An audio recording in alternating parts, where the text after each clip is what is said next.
Well, he's been relentless in seeking to boost growth and investment in Ipswich and Suffolk, and the gridlock his constituents face underlines the failure of the party opposite to deal with this when they had the chance to do so. Mr. Speaker, we will fast-track decisions on at least 150 major economic infrastructure projects to kick-start growth, and I will make sure he gets a meeting with the relevant minister to discuss the issues of concern to him. In room. Thank you, Mr. Speaker.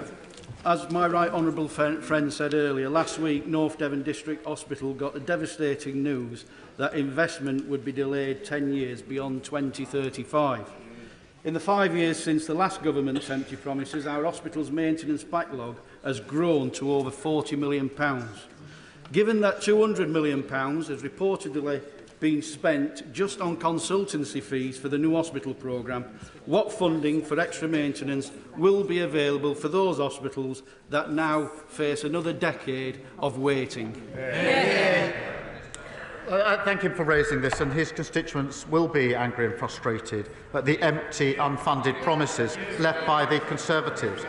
Let's be clear, under their non-plan, North Devon District Hospital would simply not have been delivered. It's not been delayed, it was never going to be delivered, and they know it, he knows it, his constituents know it. We have put in place a funded, deliverable plan that will see the hospital built, and will work closely with the Trust to accelerate work. And the party opposite really owe his constituents an apology. Deirdre Cossey. Thank you, Mr. Speaker. Children in Ealing Southall will be sleeping on sofas and on living room floors tonight due to 14 years of failure from the Conservatives.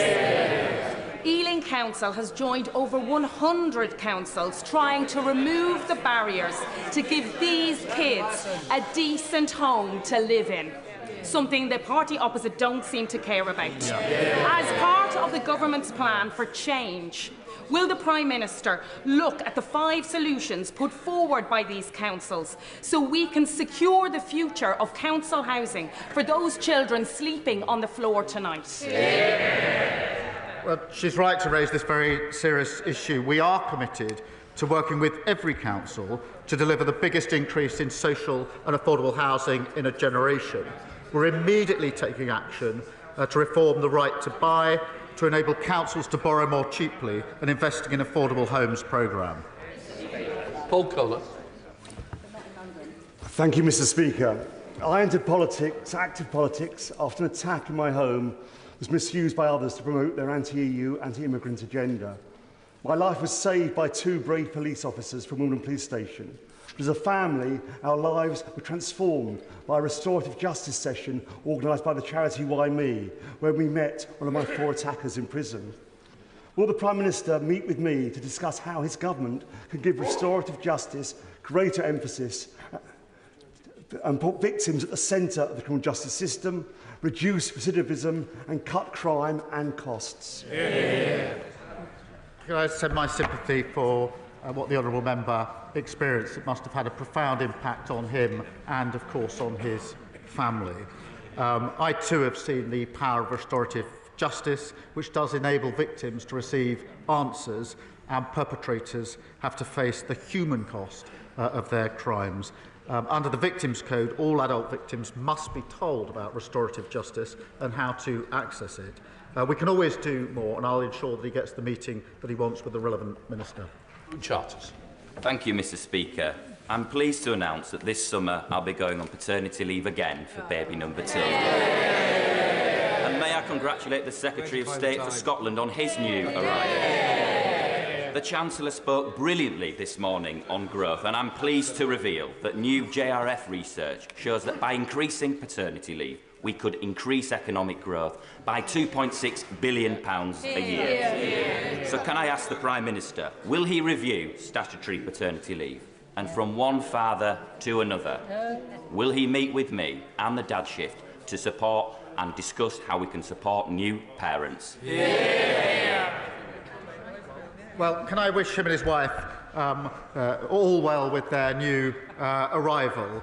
We are conducting a review into parental leave because you can't grow the economy if parents have to choose between work and their children. And thanks to the Employment Rights Bill, which they oppose opposite, 30,000 more fathers will get paternity leave. And that's the difference, Mr Speaker. The Leader of the Opposition wants to roll back parental rights. We're extending them. Duffield. Thank you, Mr Speaker. Since 2012, the Drax power station has been given £7 billion of green subsidies by the government for burning 27 million trees per year.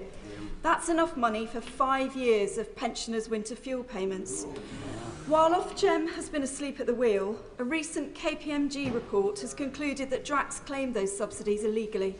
Will the Prime Minister today demand to see that KPMG report before giving another £1 of taxpayers' money to Drax? Thank you for raising this. It is an important issue. Of course, we will look at the report, but I don't join in her description. We will look at the report. Thank you, Mr Speaker. As you well know, Lancashire is a wonderful county full of great businesses and hard-working people. But for too long, we've been held back by an outdated two-tier council system. The government's English devolution bill is a massive opportunity for us to get back in the fast lane and catch up with the likes of Manchester and Liverpool. So will the Prime Minister join with me in calling on all Lancashire leaders to work together in the interests of our residents, putting aside political differences and self-interests, and move forward in good faith to unleash Lancashire's huge potential? He, of course, has given decades of service to his community, Mr Speaker. I'm a firm believer in moving power out of Westminster into the hands of those with skin in the game. That's how you boost growth, create opportunities and drive reform. I'm pleased that we're establishing a combined county authority in Lancashire. Our ambition is for mayors across all areas of England who can take advantage of the powers set out in the devolution white paper, including in Lancashire. Clive Jones. Thank you, Mr Speaker. I declare my interest as the Governor of the Royal Berkshire Hospital and that a family member has shares in a medical company. In the gallery today are patients who use the Royal Berkshire Hospital. Parts of its estate are crumbling as we speak, and it urgently needs a rebuild, but we're going to have to wait until at least 2037. Can the Prime Minister please explain to these visitors and the House why he thinks that it is acceptable that staff and patients dodge buckets collecting rainwater from leaking roofs for another 18 years? And will he meet with them and explain it to them face to face? Well, I'm grateful to him for raising this on behalf of his constituents. So I speak obviously to them, and his constituents will hear the answer. There wasn't a plan for this building. It was a pretend plan. It was a fiction. It was unfunded and it was undeliverable. It only existed in the head of Boris Johnson. And they're the frustration for his constituents, and I really understand it. They thought, because they were promised, that they were going to get something which the party opposite knew was never going to be delivered. That is absolutely unforgivable. We will pick that up. We've put in place a funded scheme to build as quickly as we can, but it's got to be funded, it's got to be deliverable. That's the difference between the approach that we're taking and the approach that they took. And of course I'll make sure a relevant minister meets with him and his constituents in order to explain that more fully to them. Thank you, Mr Speaker. In China, DeepSeek has developed an AI model almost as good as the most advanced technology from OpenAI. In the US, they're investing up to $500 billion in building out data centres. Now, to build data centres, you need two things: lots of energy and ideally cold weather. Fortunately, Scotland has both of those in abundance. So will the Prime Minister back Glasgow being an AI growth zone to help bring investment and solidify the UK's place as the third largest AI market on earth? Well, I thank my honourable friend. What a contrast, the SNP, a strong Labour voice championing economic growth in Scotland.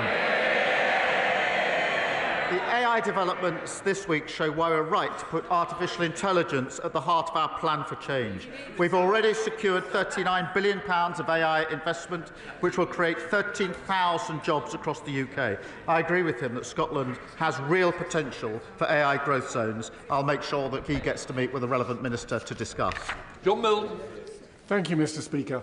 In my constituency of Horsham, my local council faces a £500,000 tax bill from the rise in national insurance, and my local hospice, St Catherine's, has had to mothball a brand new ward. What message does the Prime Minister have for all the public services that are outright losers at the hands of the very tax that's supposed to save them.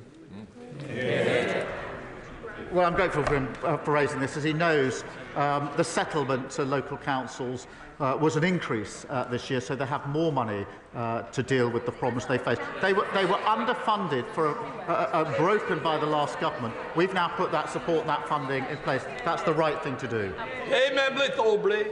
Thank you very much, Mr. Speaker. It was such great news when the government decided that it was right to pay compensation to the LGBT veterans who'd unfairly lost their jobs. But unfortunately, they're not alone. There are others who've been prepared to lay down their lives on behalf of the country who have also been treated disgracefully. I include in that list my constituent who was sacked from MI6 simply for being gay. Would my right honourable friend please commit to righting that wrong and for meeting my constituent?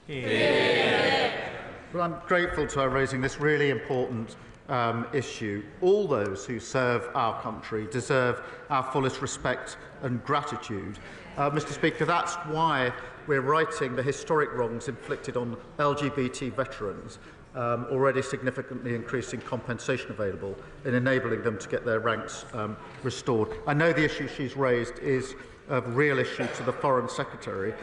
He's looking at it, and I'll make sure she gets to talk to him about it, but we do need to deal with this historic injustice. She's right about that. Jim Allister. Thank you. Given the strategic commitment to Irish unity in the programme for government of the new government in Dublin, can I ask the Prime Minister whether he and his government have a strategic and economic interest in retaining Northern Ireland within the United Kingdom? And if they do, why then is he continuing with a system whereby, in over 300 areas of law in the economic sphere, Northern Ireland is subject not to UK law, but to the same laws that apply in the Irish Republic, laws we don't make and can't change? Mr. Speaker, we're proud of and totally committed to the Good Friday Agreement. And Northern Ireland matters to this government. It matters to me. He will know I worked there for 5 years with the police service in Northern Ireland. I want to see Northern Ireland secure, safe for all communities and thriving in the future. And I believe that it can be. We'll be doing everything to make sure that it does. Elvin Bailey. Thank you, Mr. Speaker. Tomorrow marks the 20th anniversary of the loss of Royal Air Force aircraft X-Ray Victor 179 and the 10 UK service personnel that were killed on board. Known to their friends as Steady, Smudge, Gary Nick, Pards, Gibbo, Richie, Bob, Dave, Jonesy and Paddy.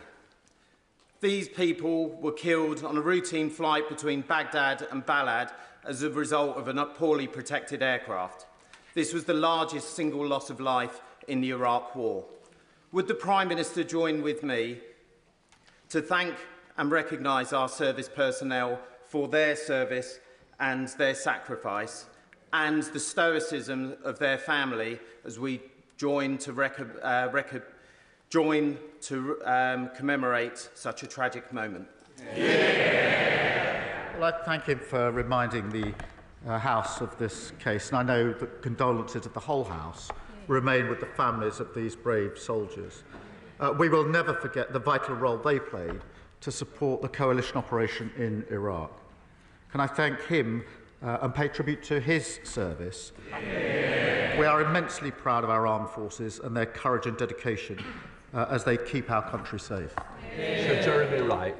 Speaker, the Prime Minister may know that this time last week, representatives of those who've been injured seriously by COVID vaccines were giving evidence to the COVID inquiry, including my constituent Kate Scott.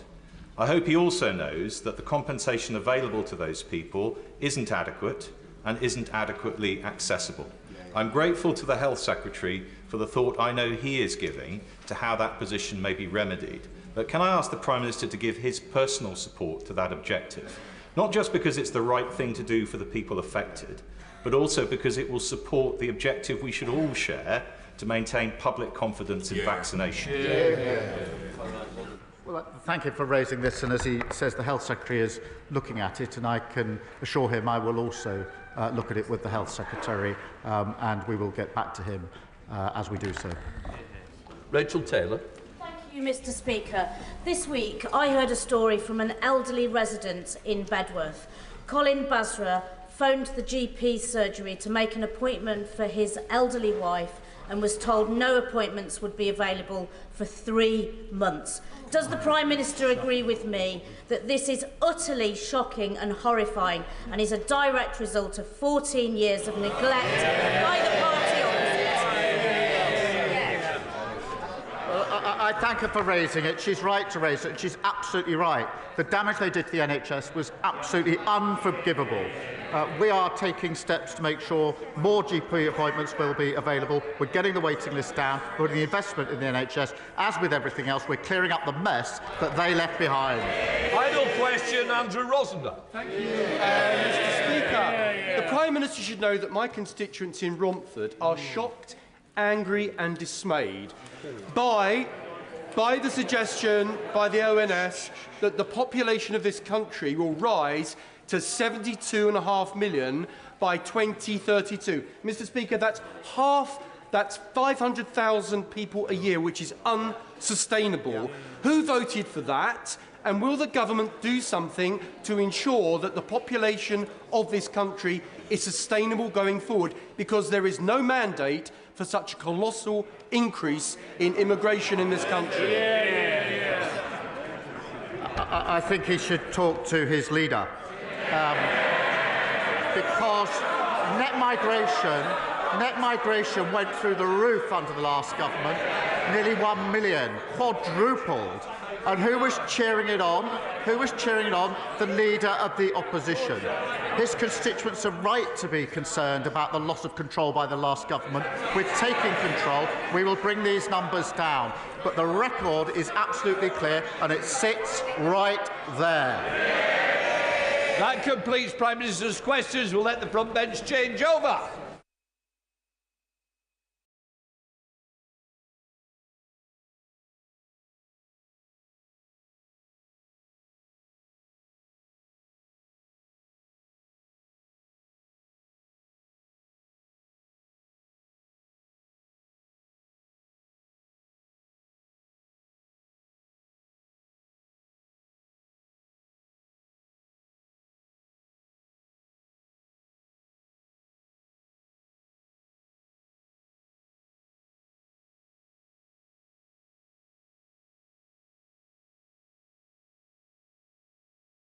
To the statement, I call the Chief Secretary to the Treasury. Thank you, Mr. Speaker. With your permission, I would like to update the House on the government's work to unlock investment and secure economic growth. This is the #1 mission of this government, Mr. Speaker, because without growth, we cannot deliver on the priorities of the British people. It will mean that we can't cut NHS waiting lists or rebuild our schools or put more police on our streets. This is why our pursuit of growth is our first mission, putting our country on a new path towards a brighter future after 14 years of failure from the Conservatives. By helping businesses to invest and create wealth, they can provide jobs and opportunities that change lives, putting more pounds in people's pockets and rejuvenating communities across the country. And we have seen progress here already, Mr. Speaker, with huge private sector investments into our country since this government came into service. But now we must go faster and we must go further. We must help businesses and places to achieve their potential.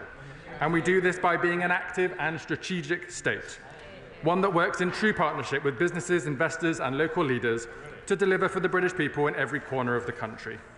This principle was at the heart of the Chancellor's speech earlier today in Oxfordshire, where she announced the latest steps this government is taking to drive growth across the country. And I am pleased, Mr. Speaker, to update the House on these announcements now. The economic growth that we are pursuing, Mr. Speaker, must reach into every town, city and community across the United Kingdom. Inclusive growth for everyone, not just for those at the top. Because there is untapped talent and unrealised opportunity throughout the country, and we cannot let that go to waste any longer. If we can raise the productivity of major cities like Manchester, Birmingham and Leeds just to the national average, then we will deliver an extra £33 billion in economic output. So I can confirm that our plans for regional growth will be hardwired into the spending review, into the infrastructure strategy, into the industrial strategy and into our approach to trade and investment. We are already providing £200 million of funding to support development of a new mass transit system in West Yorkshire. And at the autumn budget, we secured improved connections between towns and cities from Manchester through to York. And we are developing our plans to further improve connectivity in the north and across the country through our 10-year infrastructure strategy, which will set out our long-term vision for social and economic infrastructure across the country. Today, Mr. Speaker, we are progressing with the Wrexham and Flintshire investment zone, focusing on the area's incredible strengths in advanced manufacturing to leverage in £1 billion of private investment and to create up to 6,000 new jobs.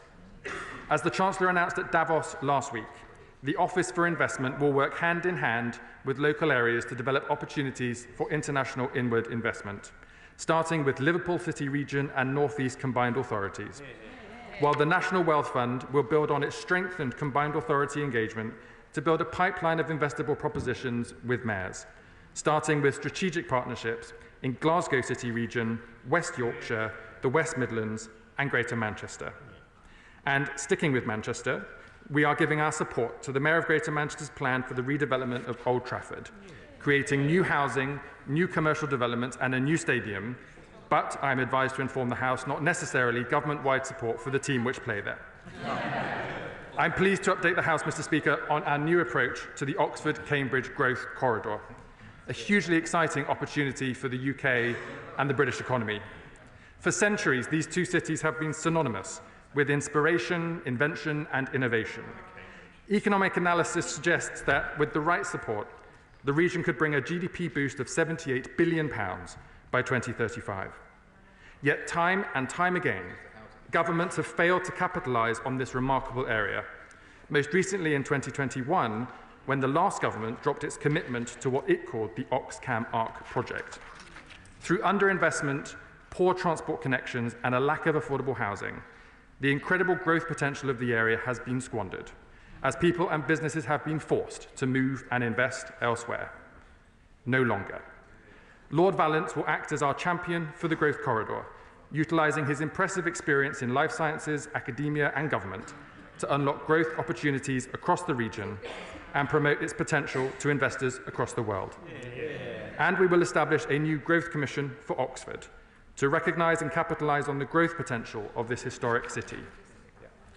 We already know, Mr. Speaker, of course, that transportation is a huge factor in the success of the country. Heathrow is the UK's only hub airport and the UK's largest air freight hub by volume, connecting us to emerging markets around the world, opening up new opportunities for trade and investment. But its growth has been constrained for decades. Today, we are announcing that the government supports and is inviting proposals for a third runway at Heathrow Airport to be brought forward by the summer. This is an important infrastructure project expected to have positive growth impacts across the United Kingdom and has the backing of businesses and business groups like the CBI, the FSB and the British Chambers of Commerce, as well as trade unions like the GMB and Unite. According to a recent study from Frontier Economics, a third runway could increase GDP by 0.43% over the next 25 years. Over half, 60% of that boost would go to areas outside of London and the South East. It could create over 100,000 jobs in the local area and maintain Heathrow's status both as a global passenger hub and the UK's largest air freight hub by volume. Reforms that this government has introduced to speed up the planning system will ensure delivery of this project and will set it up for success. Once proposals have been received, the government will take forward a full assessment through the Airport National Policy Statement to ensure that any scheme is delivered in line with our legal, environmental and climate obligations. We want the scheme to be value for money, and our clear expectation is that any surface transport costs associated with the project will be financed by private capital and should be sustainable and low carbon. The Secretary of State for Transport will also set out planning decisions for further airport expansion at Gatwick and Luton shortly. Crucially, I'm also pleased to announce that we are taking further steps in our transition to greener, cleaner aviation. At the start of this month, the Sustainable Aviation Fuel Mandate became law. Sustainable aviation fuel reduces carbon dioxide emissions compared to fossil jet fuel by around 70%. Today, we are announcing an additional £63 million for the Advanced Fuels Fund over the next year, and we've set out the details of how we will deliver a revenue certainty mechanism. These measures will support investment and high-skilled green jobs in plants across the United Kingdom, delivering sustainable aviation fuel here in the UK for UK consumption. Transportation is equally important on a local level, and this is as true for the Oxford-Cambridge Growth Corridor as it is for anywhere else. So this government has confirmed that it will provide crucial funding for transport links, including upgrades to the A428 to reduce journey times between Milton Keynes, Bedford and Cambridge, and East-West Rail with new services between Oxford and Milton Keynes starting this year. We have already received submissions to the new Towns Task Force to build new developments along the new railway, and at Tempsford we will accelerate delivery of a mainline station on the East Coast Main Line so travellers can get to London in under an hour and to Cambridge in under 30 minutes once the East-West Rail has been delivered. And we will ensure, Mr. Speaker, that the pioneering work which has long been a hallmark of this area will continue. We are today committing to a new AI growth zone in Culham. We welcome Cambridge University's plan for a new flagship innovation hub in the centre of Cambridge and a new Cambridge Cancer Research Hospital as part of Wave 1 of the new hospital programme will be delivered. And just yesterday, Moderna completed the build for their new vaccine production and research and development site in Harwell while committing to invest £1 billion in the United Kingdom. Proof, Mr. Speaker, that when you create the conditions for success, businesses can lead the way. I am also pleased, Mr. Speaker, to confirm for the House that the Environment Agency is lifting its objections to specific developments in Cambridge. So we will press on with plans to develop 4,500 additional homes, new schools, office, retail and lab spaces in and around Cambridge. And in a further boost to the area, we have now agreed water resource management plans with water companies, unlocking £7.9 billion of investment in water resources in the next 5 years, including the new Fens Reservoir serving Cambridge and the South East Strategic Reservoir near Oxford. Mr. Speaker, this government has come in with a purpose, to bring growth and with it opportunity to the country.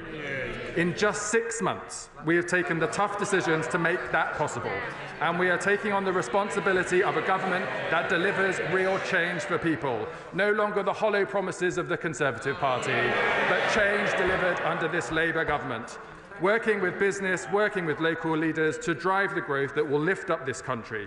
Now, Mr. Speaker, we must go further and faster, so that the next generation and the generation after that will have the opportunities that they deserve, to ensure that Britain is strong and successful once again in a fast-changing world, and so that everybody in this country can have the chance to succeed. Today's announcements, Mr. Speaker, will help to make that a reality and shows how our plan for change will build a better Britain, and I commend the statement to the House. Shadow Chancellor of the Exchequer. Thank you, Mr. Speaker. The Chief Secretary told us that growth is the #1 mission of this government, and he added, now we must go faster, which I have to tell him suggests a certain lack of ambition. What we do not need, Mr. Speaker, is some hasty manana moment of unquantified, vague promises of a better tomorrow. We need action now to reverse the grievous damage this Chancellor has wrought just in her first 6 months in office. So the first question I have is, why did the government deliver a budget which the independent OBR said would lead to lower growth, higher inflation, higher interest rates and would cost jobs? Exactly right. And I have to tell the right honourable gentleman that going for growth in the 2030s means nothing to the businesses who have already stopped hiring, shed workers or put up prices thanks to Labour's ruinous policies. Mr. Speaker, it is hard to escape the conclusion that these announcements have been hastily cobbled together by a government which is under increasing pressure to change course but is seemingly incapable of doing so. So I ask the right honourable gentleman, why have these announcements only come now, when the Labour Party had years in opposition and had months in government leading up to its first budget? Now, Mr. Speaker, if the government really did want to unleash investment, innovation and the private sector, they should not have decided in the autumn to substantially increase the tax burden and the size of the state. By doing so, far from encouraging private investment, they are actively squeezing it out.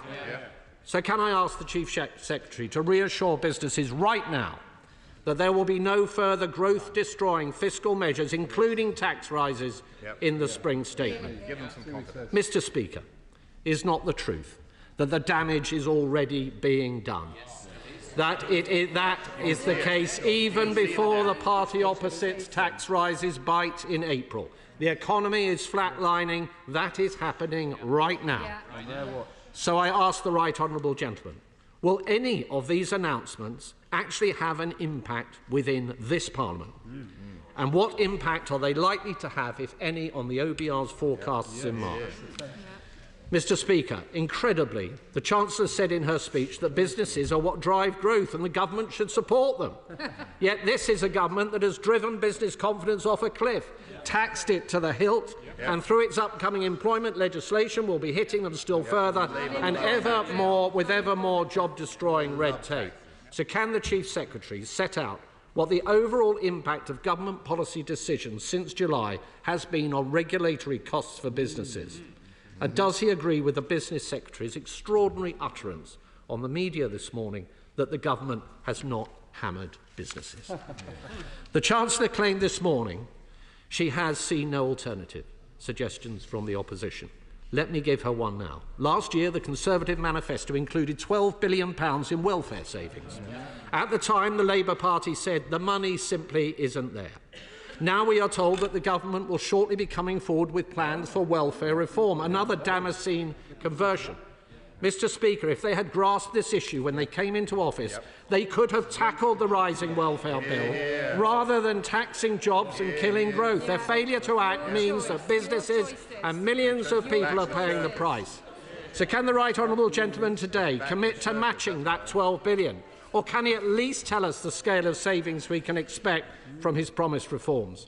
Mr. Speaker, some of the announcements made today are of course welcome.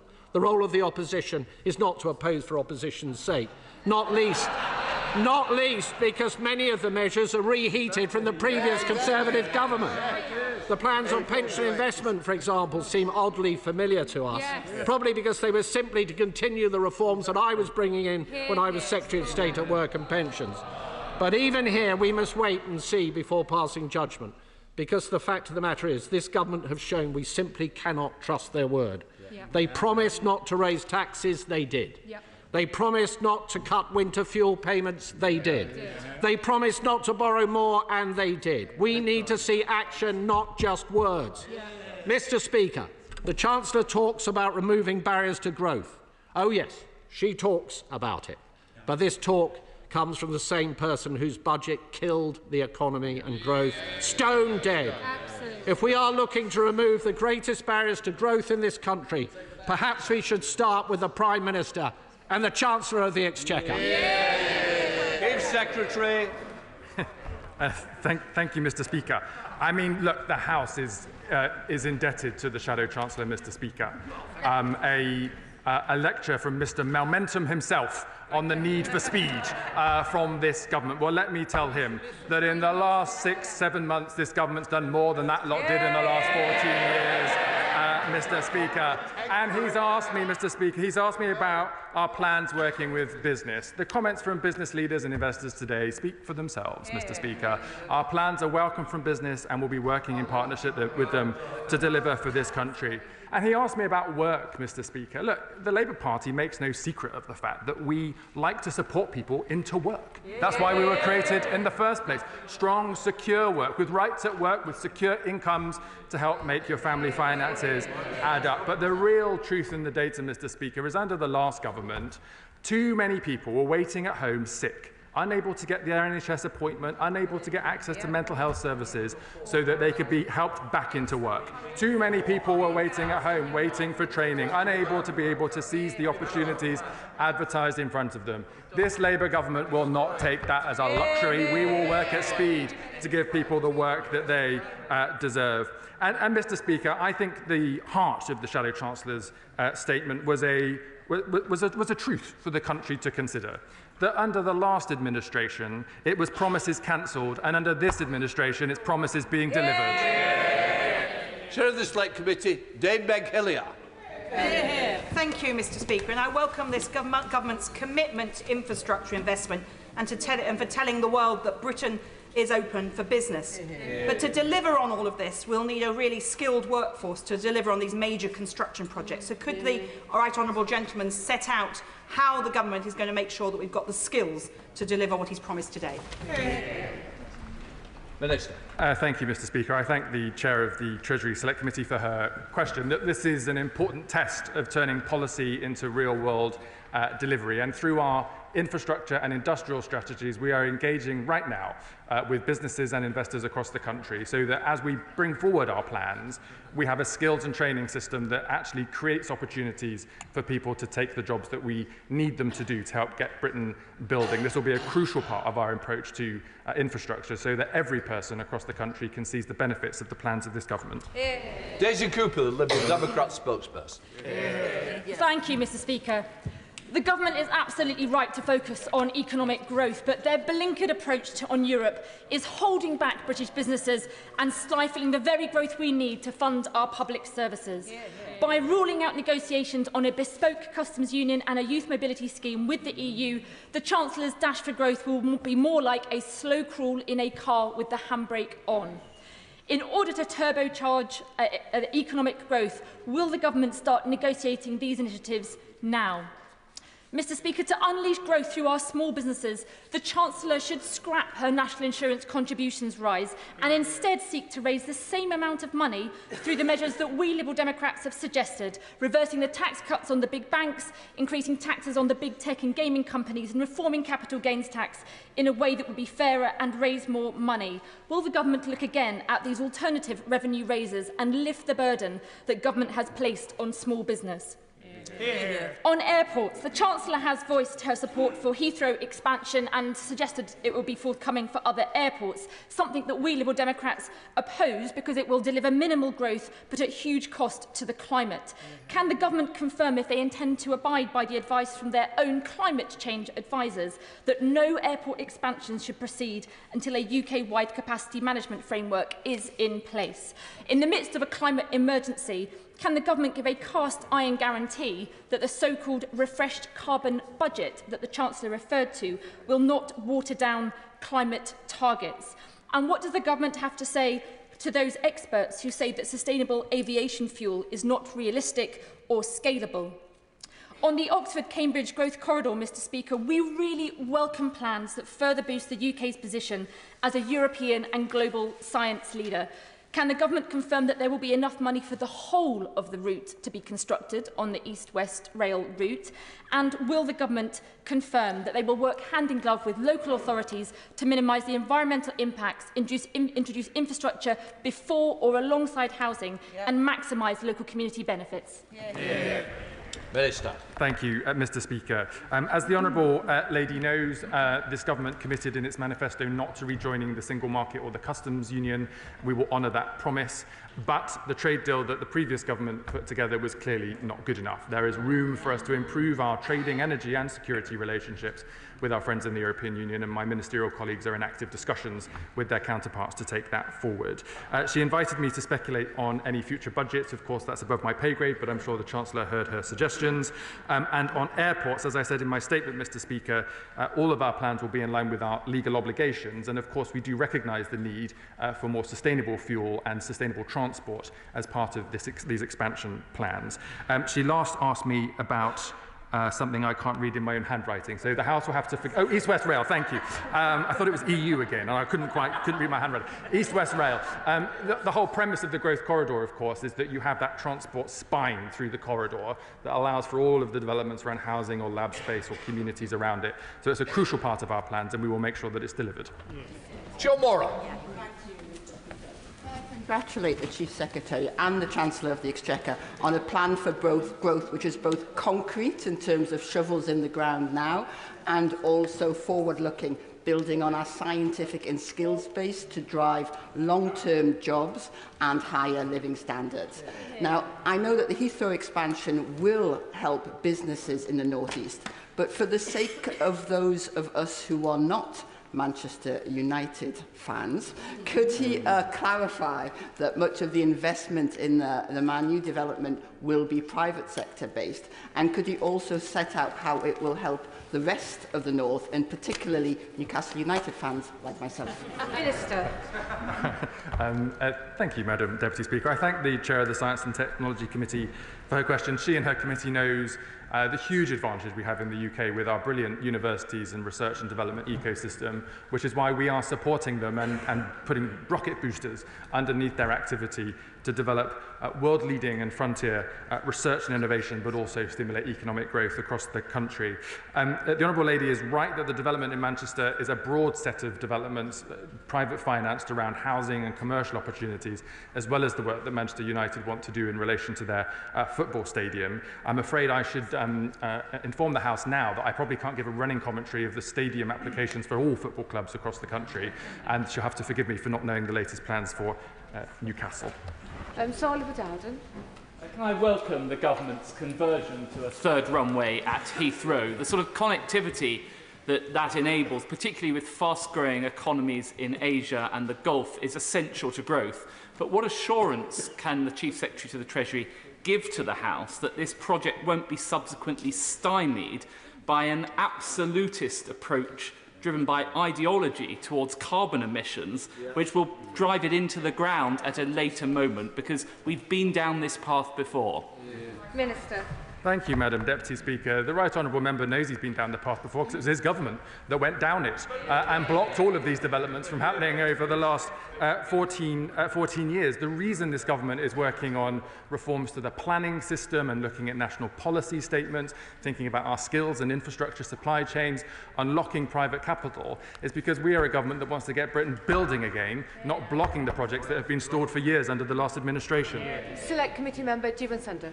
Thank you very much, Madam Deputy Speaker. Investment is what makes us more prosperous, it makes us produce more work, it gets wages rising and it creates good jobs. And I'm an East Midlands MP and we have some of the lowest investment rates in the country, the lowest transport infrastructure, some of the lowest private investment as well. It's why I welcome the announcement today of £1 billion going to the manufacturing and logistics hub of the East Midlands Airport. I especially welcome the 2,000 extra jobs that my constituents in Loughborough, Shepshed and Havant will benefit from. But can the Chief Secretary assure me that's just the beginning of investment we could expect to see in the region and indeed for my constituents? Minister. I thank my honourable friend, who is a strong advocate for the economy in the East Midlands and for his constituency. He will know that I visited the region last week and met with businesses and investors with our mayor in the region, Claire Ward. They're doing a brilliant job to secure inward investment into the region, and there's a huge amount of untapped potential in the East Midlands. I'm pleased the Chancellor was able to make announcements today, and we very much look forward to hearing from more business cases and more potentials in the future so we can unlock growth in the East Midlands. Select Committee Member Dame Harriet Baldwin.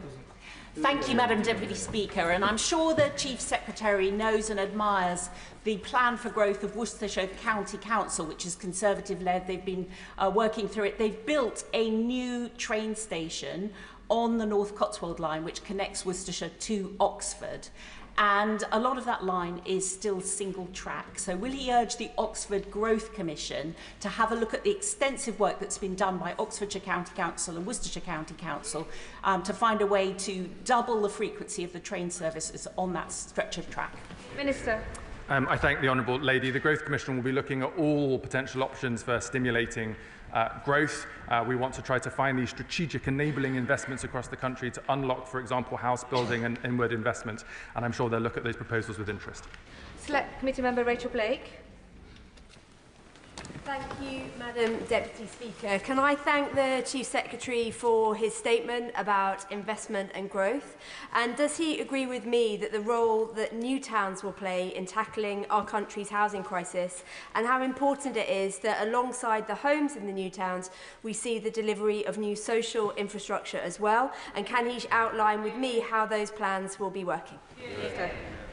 I thank my honourable friend. As I informed the House recently, our infrastructure strategy, which will be published in June, will for the first time align social infrastructure plans on schools, GP surgeries and other public service facilities with our housing plans and our economic infrastructure plans. So for the first time, we'll be making strategic decisions around places where people live. And I'll just say on the house building target, as I met with tenants moving into new social homes being built in Erewash last week, we talk about 1.5 million homes, we talk about economic growth.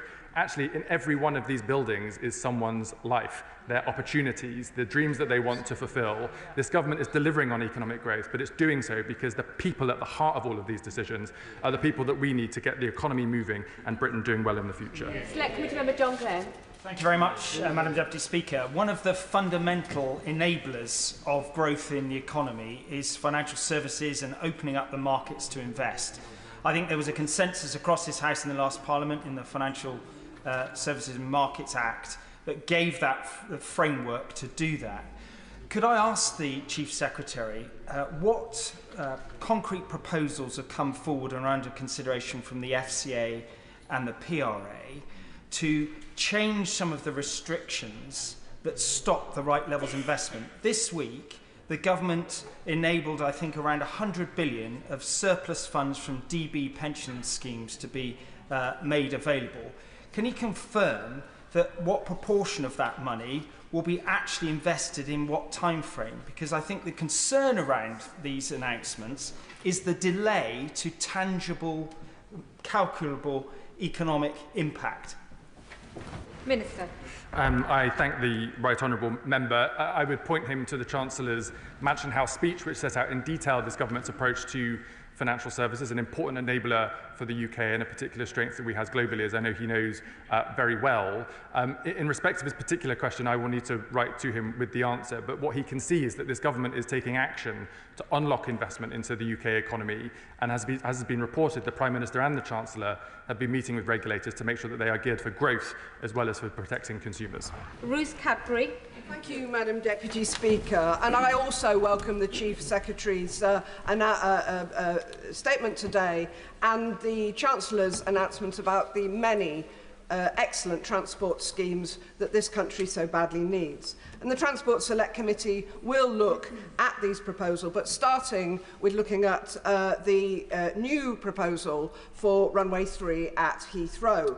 He links this proposal to all UK-wide growth, but did the Treasury consider figures that the DfT had in 2020 that predicted that between 2010 and 2050 there would be a 24% cut in flights between regional airports in the UK and Heathrow because of the way the market for slots at Heathrow actually operates rather than what regional airports say they might want? Minister.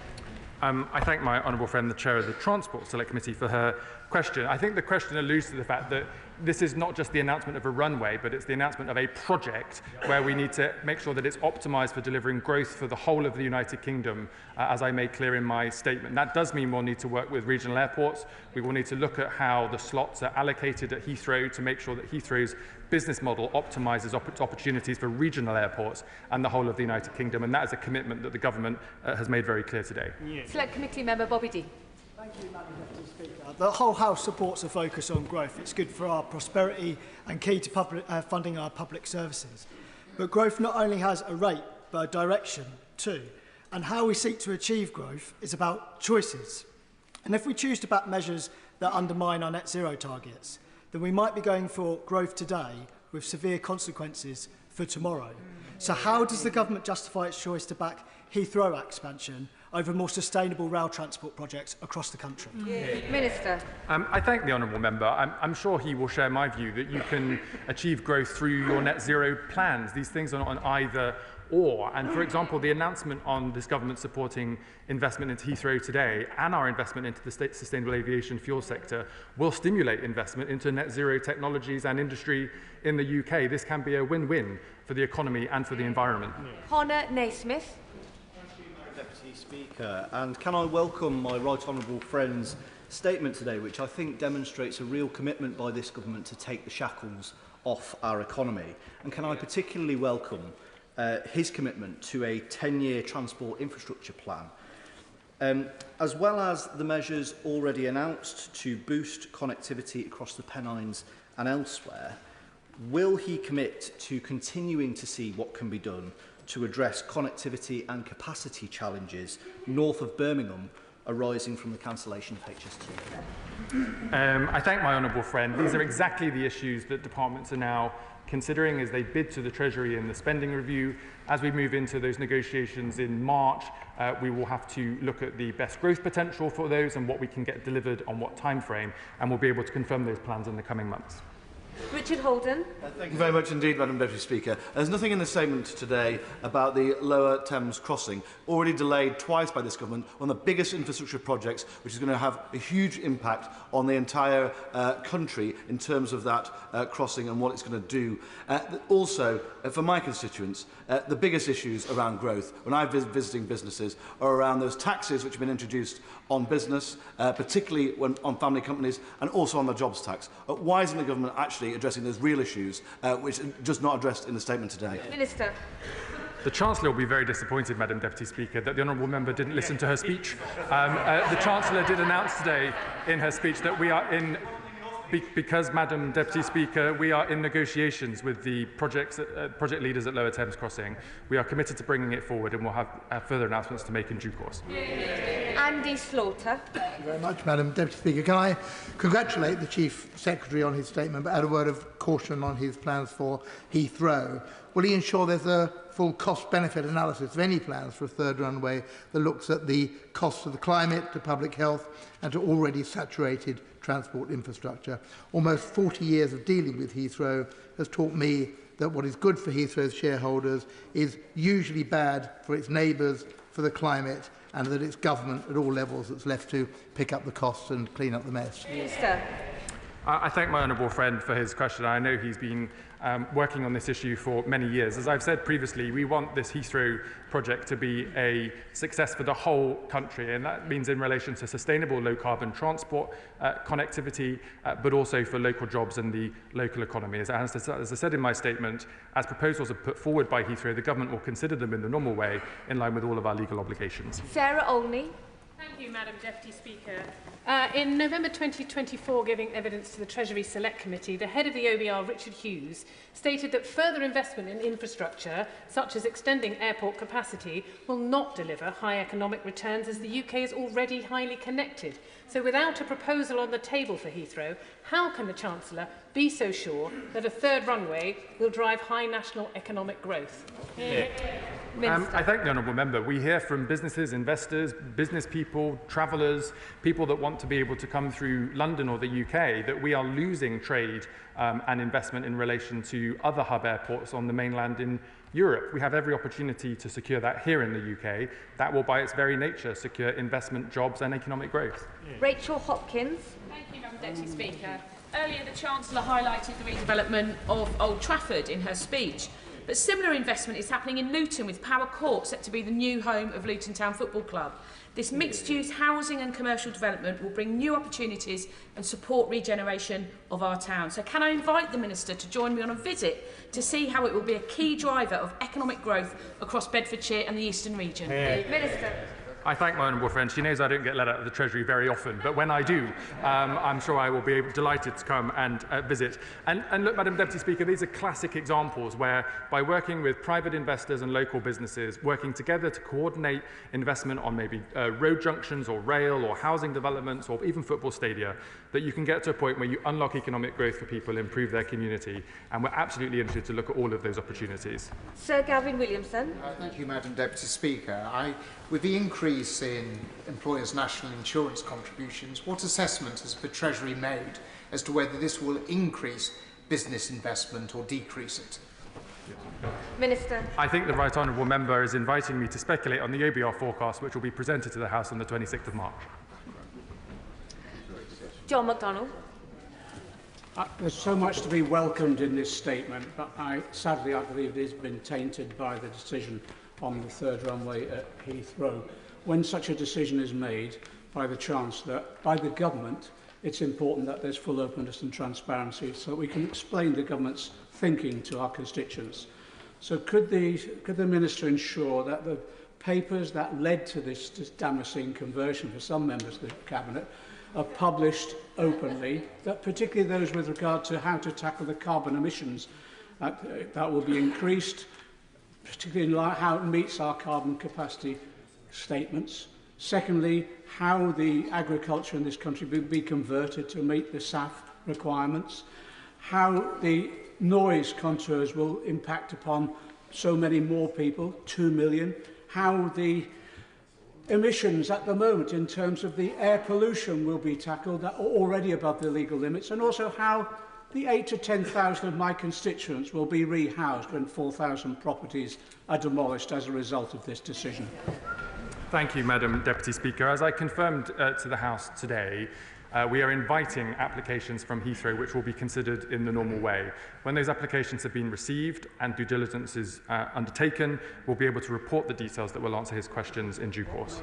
Dave Dugan. Thank you, Madam Deputy Speaker. It says on the cover that this is about growing the UK economy, but the substance of the statement is much more about growing the English economy, because it has a passing reference to Wrexham and a nebulous acknowledgement that, and I quote, they will build a pipeline of investable propositions starting with strategic partnerships in the Glasgow City region.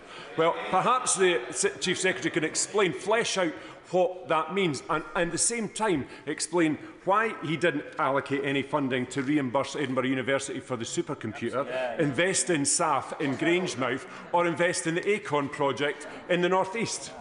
Minister. Scotland is an important part of our United Kingdom economy. We will continue to invest in the country, as we did at the recent budget, with the largest real terms increase in spending ever since devolution to the government. And look, I'm always ears open to opportunities for growth, but I suggest he might want to speak to his SNP colleagues in the Scottish Government and try to stimulate some investment there as well.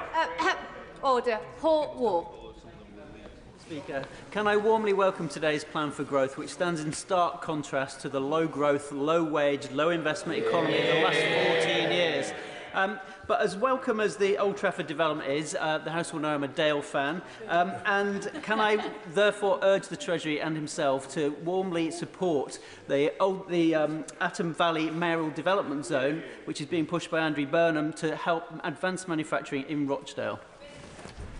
I thank my honourable friend. It sounds like an excellent initiative in his constituency that will benefit from the huge untapped potential from the Greater Manchester and regional economy that we're trying to stimulate with our announcements today, and I'd be delighted to meet with him to understand the details in more detail in due course.